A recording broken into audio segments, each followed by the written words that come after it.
Xiaomi Watch 2 Pro promises flagship Wear OS power, multi-day battery, dual-band GPS accuracy, and LTE freedom in a stainless steel body that undercuts the big brands. Either we've reached peak smartwatch value or we're staring at another case of spec sheet fantasy. On paper, it's loaded. Snapdragon W5 Plus Gen 1, 2GB RAM, 32GB storage, a 1.43-inch 466x466 AMOLED at 60Hz, dual-band GNSS, 5 ATM water resistance, and an eSIM LTE option. Sounds criminally generous for the price, right? But here's the thing, some of those promises look great in a banner ad and messy in real life. I wore it daily, ran with it, and stress-tested the smart features for 2 weeks.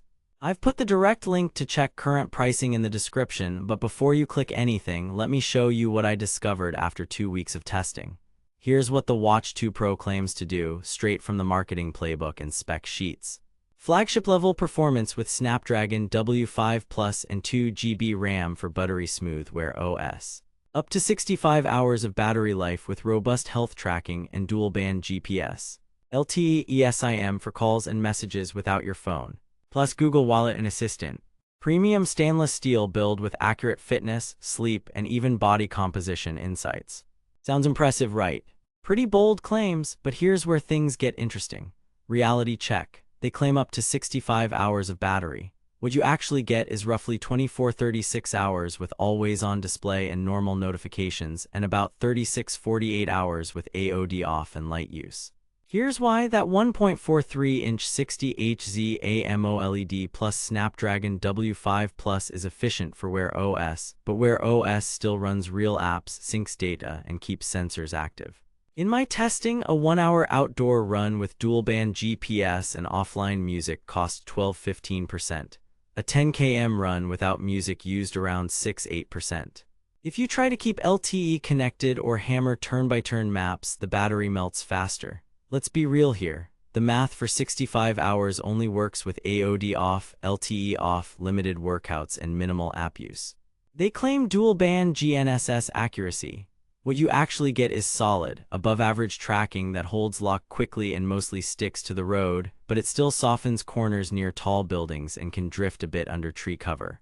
Evidence, compared to a Garmin multiband route and a Galaxy Watch 6 Classic on the same runs, Xiaomi's track was within 2–3% distance and looked cleaner than single-band watches, but not ironclad around glass canyons. They claim advanced health and body composition. Reality check, continuous heart rate, and SpO2 are fine for daily trends and steady-state runs, but high-intensity intervals show lag and overshoot. Sleep staging is okay on easy nights and inconsistent when you're restless.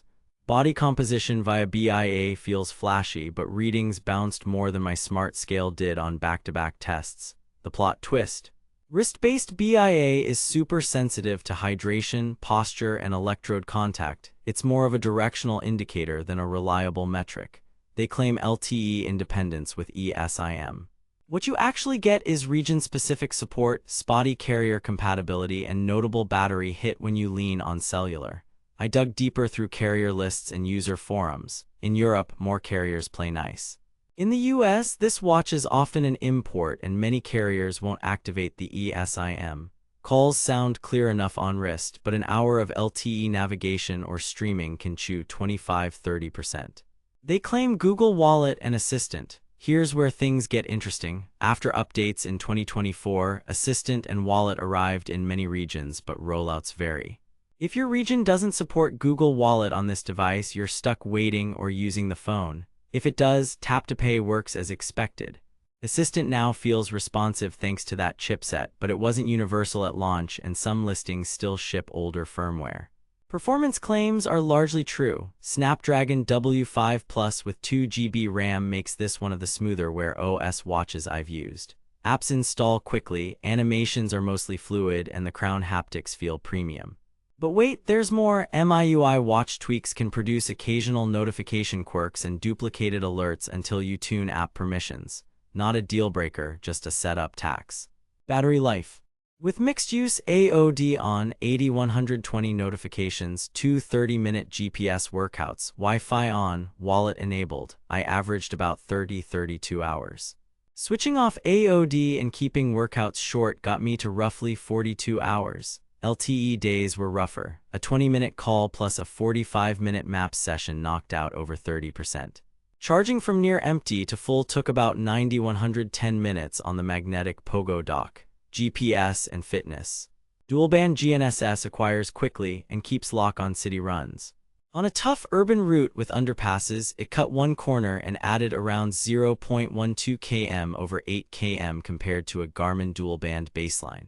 Heart rate during steady jogging was within 2-4 BPM of a chest strap. During hit sprints, peaks lagged by 8 seconds and read 10 BPM off. Body composition estimates wobbled day to day, take them as a trend, not gospel. Build and comfort. The stainless steel case looks premium and feels solid. At about mid-50 grams without strap, it's not featherweight.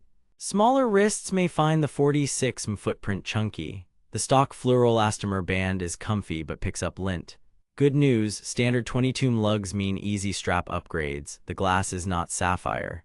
After 2 weeks, I had a couple of faint hairlines. Screen protectors are a smart move. Buttons are clicky, crown haptics are satisfying, and 5 ATM is pool safe. Smart features and apps. Wear OS 4 plus Xiaomi Skin gives you the Google trifecta. Play Store apps, maps, and region-permitting wallet and assistant. Music storage uses that generous 32 GB. Phone call quality on Bluetooth is fine. LTE calls are clear when supported. Here's what nobody tells you. Some Amazon listings are third-party imports. That can mean limited warranty, LTE incompatibility with your carrier, or missing regional features until you update. Also, review sections can be a tech roulette of mixed model variants. Read the most recent, verified reviews only. Recommendation: buy with caution.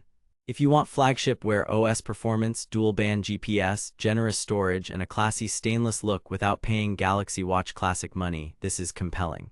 Pros: smooth Snapdragon W5 Plus experience, strong app ecosystem, accurate enough GPS, premium build, big battery for Wear OS standards. Cons: true multi-day battery requires compromises. LTE is region-limited and power-hungry. Health metrics are good but not best-in-class, and Amazon imports may lack full warranty or carrier support. Worth it if the price undercuts Samsung's comparable models by a meaningful margin and you're okay living mostly on Bluetooth. Skip this unless you verify carrier support and region features. Stay savvy out there. Thanks for watching. If this review saved you from wasting money or helped you find something actually worth buying, I've put the link to check current pricing and read more reviews in the description. And hey, if you do decide to buy through my link, it helps fund these investigations without costing you extra. Drop your questions below, tell me what watch you want me to stress test next, and keep an eye out for my deep dive comparing this to the Galaxy Watch 6 Classic and TicWatch Pro 5. This is Tech Truth Serum signing off.